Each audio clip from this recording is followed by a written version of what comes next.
Isang mainit na pagbati sa lahat ng ating mga kababayan. Napaka-importanting pagtatalakay ang gagawin po natin ngayon. Hiningi po na makinig po tayong lahat, mga kababayan sa Luzon, Visayas, Mindanao, lalong-lalo po ang ating mga OFW. Umpisahan ko po na kahit gaano kabigat ng problema, tayo'y parating magpapasalamat sa Panginoon. God is sovereign, He is in control. Man creates the crisis, but God gives the solution. The last few weeks, there was a man-made crisis by the minority in cooperation with some people in the administration, by them trying to undermine the leadership of the Senate at pinapalabas na magulo ang Senado. Pero mas mabigat po ang usapin natin ngayon. Bakit po? Dahil may tanong po tayo. Una, has Philippine democracy died again? Pangalawang tanong, binasura po ba ang Philippine Constitution? Bakit po ito tinatanong? Simple po, ang nakalagay sa konstitusyon ng Pilipinas, pwedeng mag-conduct ng business ang Senado by a majority of all its members. Ang majority po ng 24 ay 13 po. 13 po ang numero. Yung sinasabi po nilang kaso, yung po ay ibang-iba. Nag-adjourn po kami nung nag-walk out sila. So that means they have to call the roll at kailangan 13. Yung binabanggit nilang kaso po, inahamon ko lahat ng abogado. It is not applicable kasi doon po tuloy-tuloy yung sesyon. Tinigil tapos sinabing may continuing quorum po sila. Tayo po, malinaw na malinaw sa records, ay nag-adjourn last Tuesday at sinabi na tayo ay muling magre-resume ng alas 5 nung Lunes.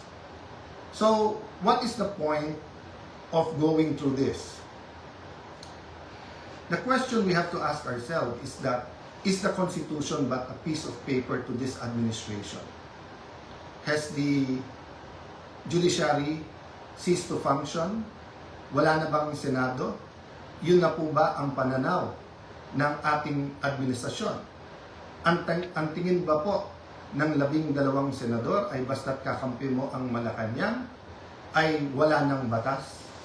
Kung titingnan niyo po ang Rule 1 and 2 ng Senado, na ayon to sa Philippine Constitution, para i-elect ang Senate President at ang Senate President Pro Tem o Pro Tempore, ay kailangan po 13. So, paano po nila alisin si Senator Loren Legarda kung 12 lang po sila? At mapapakita po sa inyo na gusto nilang i-control ang premises ng Senado at gusto po nilang hindi mag-hearing ang Blue Ribbon Committee bukas sapagkat ay binasa po nilang rule para magkaroon po ng acting Senate President. Kailan po ba pwede magkaroon ng acting Senate President? Babasahin ko po sa inyong rule. Sabi po, in cases specified in subparagraph C of Section 4 of the rule, the President Pro Tem shall serve as acting President until the Senate shall have elected a new President. Hindi po sila maka-elect ng new President dahil wala po silang 13. Ulitin ko po, pag may 13 po sila, ako pa mag-o-oath sa kanila. Bibilisan ko po na ibibigay sa kanila. Wala po silang 13. So ano yung rule po? The President Pro Tempore shall discharge the powers and duties of the President in the following cases, A, B, C. But she or he shall only become acting President in the case of subsection C, which says, in the event of resignation, hindi po tayo nagre-resign. Removal, hindi po nila ako naalis. Death, buhay pa naman po siguro ako, hindi po AI to. Hindi po AI ang kumakausap sa inyo ngayon, buhay pa ho ako. Absolute incapacity, siguro naman po nakikita nyo, nakakapag-isip po ako, nakakapagsalita po ako. So wala pong ground para magkaroon ng acting president. This is an illegal coup d'etat na may kasamang pagbabasura ng ating konstitusyon.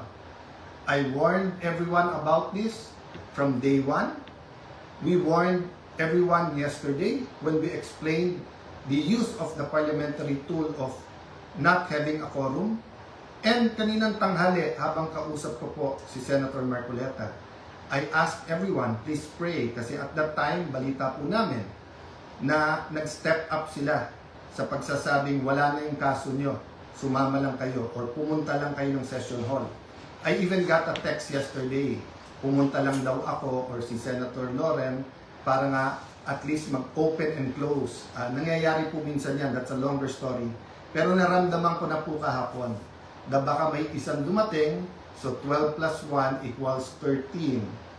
So 12 pa rin po ngayon, ay pang-11 pa rin po. Dahil sa ating konstitusyon, sa ating rules of the Senate, kailangan pong 13. Hindi po kami nagpipilit sa kapangyarihan. I can go as Senate President, even as Senator anytime. Hindi po ba ako lang ang katangi-tangi sa mga matataas na opisyal na nung nangyari yung flood control scam ay nagsabi, ba't hindi na lang tayo lahat mag-resign? Bakit po ngayon, after asking me to resign yesterday, illegal po. Actually po, hindi nila ako tinanggal. Naglagay ng acting. Senator Win, Lucian, ingat kayo dyan. You're playing around with fire. This is not just about the Senate. This is about the Philippine Constitution. Mga kababayan, sabi nila, ginawa nila to kasi naipit ang trabaho. Wala naman po silang ginawa ngayon. Kung hindi baguhin ang mga committee para walang Blue Ribbon committee hearing bukas. Para hindi maimbitahan ang 18 Marines. Pinalitan nila ang presiding officer. Bakit po? Nagpakita po ba ako ng kahit anong partiality sa conduct or pag-usog ng impeachment court?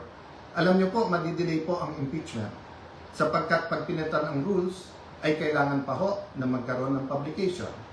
So pati po ang ating mga arrangement ngayon magbabago. Bukod pa ho doon, pwede mag-motion for reconsideration kung legal. Ang problema, illegal po ang sesyon kanina. So this is their answer to the crisis they made.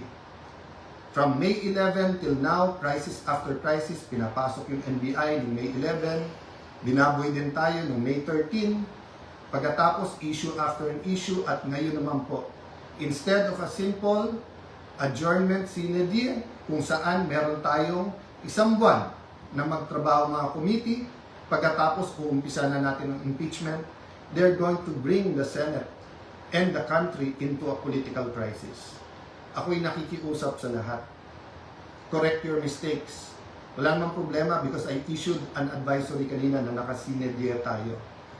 The country is already in an economic crisis. Hindi lang nararamdaman to ng mga upper class. The world is in crisis because of what's happening in Israel, Iran, US, in what's happening with that conflict. Marami pong naghihirap na, mas maraming maghihirap pa. We need the impeachment to be fair and impartial. We need to investigate the flood control scam in a very impartial way that will be satisfactory to all our people. And we need a functioning Senate, an independent Senate. Huwag niyo po kaming alalahanin mga kababayan. Okay po ako.